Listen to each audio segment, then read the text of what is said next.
most of the higher tier designations, such as the majority of Grand Crus, they use the 4 noble varieties because these 4 noble varieties can make best quality wines. Okay? And guess they are white or red?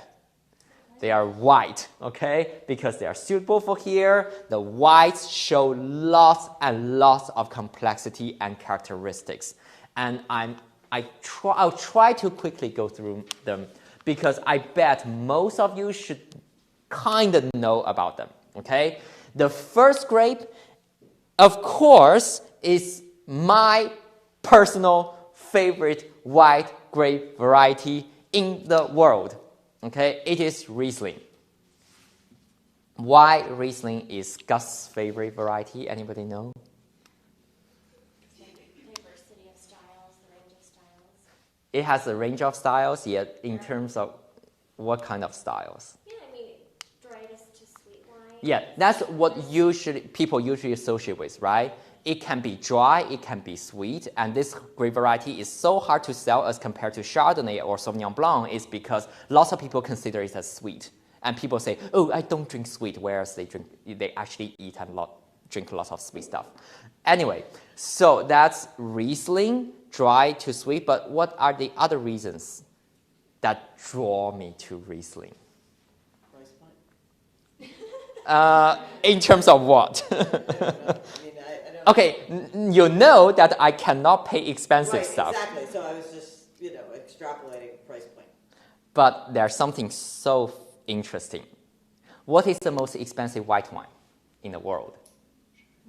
It's Chardonnay, okay? It's DRC's Montrachet. It's a Burgundy, white Burgundy. It's Chardonnay, okay? It's now.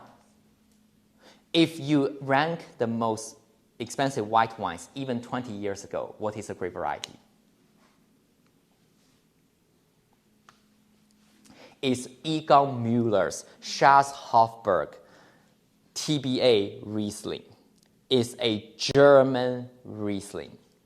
And it sits on the top one not top one, most expensive white wine in the world in that rank for a long time.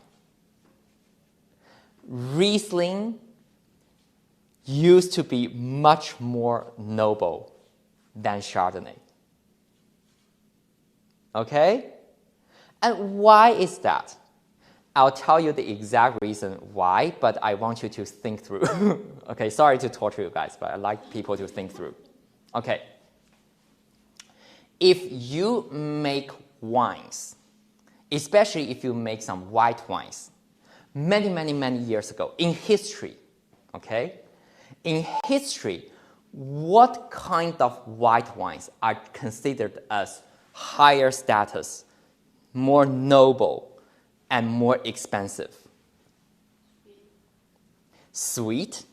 So the Egon Müller TBA, Trockenbeck and Alsace, that style is super sweet. Okay, it's sweet, and also what?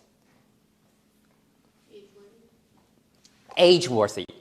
Sweet wines, they can be like getting old and tired very soon, like white Zinfandel. You cannot age it, right? But certain sweet wines, they can age for a long time. And why is that? It is because in some conditions, I didn't show a picture over here. But if you look at the Riesling berry over here, right, they can either shrivel in the sun, or they can get a thing, what we call the noble rot. I'm going to talk later. They are botrytis, they are a fungus that kind of destroy the grape, but not.